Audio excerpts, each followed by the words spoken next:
Hi, I'm Rob Cram, and today we're taking a look at the Samsung KS7000 Ultra HD 4K HDR TV. With the arrival of the Xbox One S, PlayStation 4 Pro and next year's Xbox One Scorpio, there's a lot of buzz surrounding 4K HDR compatible TVs. Purchasing a new 4K HDR TV is a bit of a minefield at present, and anyone looking to buy a new TV needs to be thorough with their research before taking the plunge, as not all 4K HDR TVs are the same, and in most instances, some which claim to be HDR compatible aren't nearly as good as those which fully support HDR.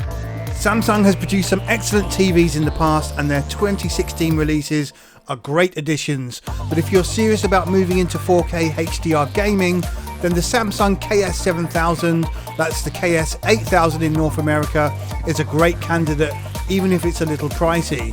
Although the adage certainly applies here, you get what you pay for.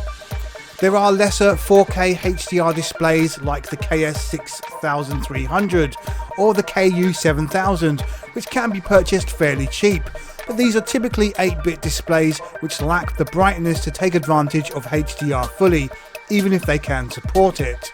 Samsung's leading-edge quantum dot technology paves the way for some excellent UHD TVs in 2016. And leading the charge in the mid-range category is the ultra-thin Samsung KS7000, giving the European model number. In North America, the same TV is the KS8000. There are curved versions such as the KS7500 and KS8500 as well, if that's your calling, although some people find the viewing angle off-center loses some clarity with curved screens. Offering 4K and HDR10 compliant viewing, the KS7000 is a beast of a TV for those who are prepared to fork out its commanding asking price of around £900. But obviously over time, this will come down considerably as new sets are revealed for 2017. What we're looking at here is how well does this particular TV hold up for gamers looking to take advantage of 4K HDR gaming using an Xbox One S or PlayStation 4 or PlayStation 4 Pro, as well as PC gamers looking to expand their horizons from more traditional monitor-based play. Currently, there's little choice for HDR monitors without breaking the bank, most likely due to a lack of HDR content on PC, although this scenario is likely to change in the near future. Currently, Obduction and Shadow Warrior 2 are standout titles offering HDR options. When the KS7000 released, there was a bit of confusion regarding its HDR capabilities. It's a full 10-bit display offering a wide colour gamut and 1000 nits of brightness, which adheres to the HDR10 standard. Now, several publications reviewed the TV and noted that under Samsung's lag-reducing game mode, HDR could not be enabled. So if you wanted to enjoy under 30 milliseconds of delay when playing Gears of War 4, for example, you'd miss out on any HDR features. Playing games under the TV's movie mode would incur some 100 milliseconds of delay, which for some people might hinder the play experience, especially when playing competitive multiplayer games. Well, Samsung has updated the TV's firmware, which allows for game mode to be selected and also be HDR compliant, which is great news. It's a shame some of the older reviews that you will see online for this TV haven't updated their info. Looking at HDR for a moment, and when it comes to gaming, there's little content to take advantage of it, but the main question that needs answering is why is HDR important over SDR? In layman's terms, HDR or high dynamic range improves the lighting and colours in video games, offering a more realistic look. There's less saturated light when looking at bright lights, which means more detail can be seen and an overall better contrast between light and dark areas on the screen. To give an example, Gears of War 4 on Xbox One S using upscaled 4K and HDR looks very different to the PC version running at native 4K. Whilst the native PC version at max setting clearly wins in terms of overall texture detail, the Xbox One S version feels much more vibrant and dramatic.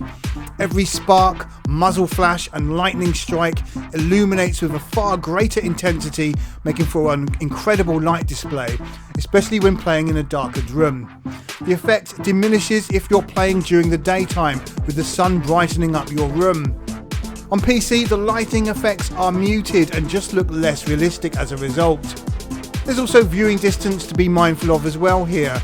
On the PC, sitting close to the screen around 2 to 4 feet away, you can easily see the improved detail 4K affords. But extend that to 5 feet and beyond and the effect diminishes, where at longer distances it becomes harder to spot the differences between the 4K upscaled version on Xbox One and native 4K on PC, although those with keen eyes will be able to tell the difference. However, the HDR differences are apparent right away at any distance, which is why you might hear some people suggesting HDR will be far more impacting for gaming than the upgrade to 4K from 1080p. That said, HDR rests on the more subtle side of effects when there's no direct contrast or flashing lights against darkness or dramatic ranges of colours, so it's very much dependent on what's being viewed. Uncharted 4 on the PS4 Pro is a very different kettle of fish entirely compared to Gears of War, and shows off a more varied range of how HDR impacts the visuals compared to Gears of War 4's darker tones. In our experience, it's a bit more fiddly depending on the scene, and in some instances felt like the colours were more washed out, and the sheen of faint white was draped across the screen, making it look worse than the more colourful settings with HDR switched off. Unfortunately, the KS7000 produces a wildly vibrant image in game mode with HDR disabled, making for rich and colourful visuals, which to be frank is more animated than reality.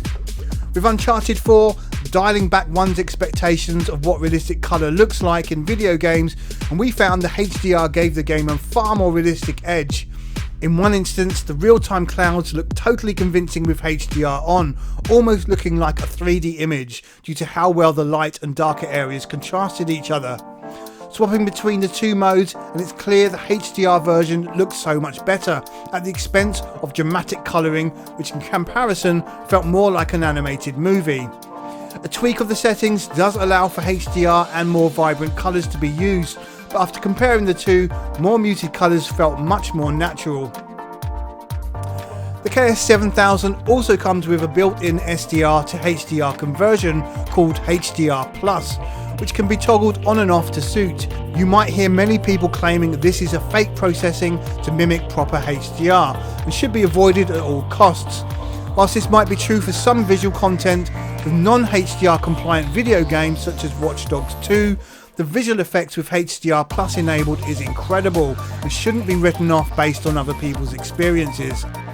The takeaway here is to play with the settings to suit your own personal needs, and if you like the HDR feature for games that don't natively support it, then take advantage of it right away.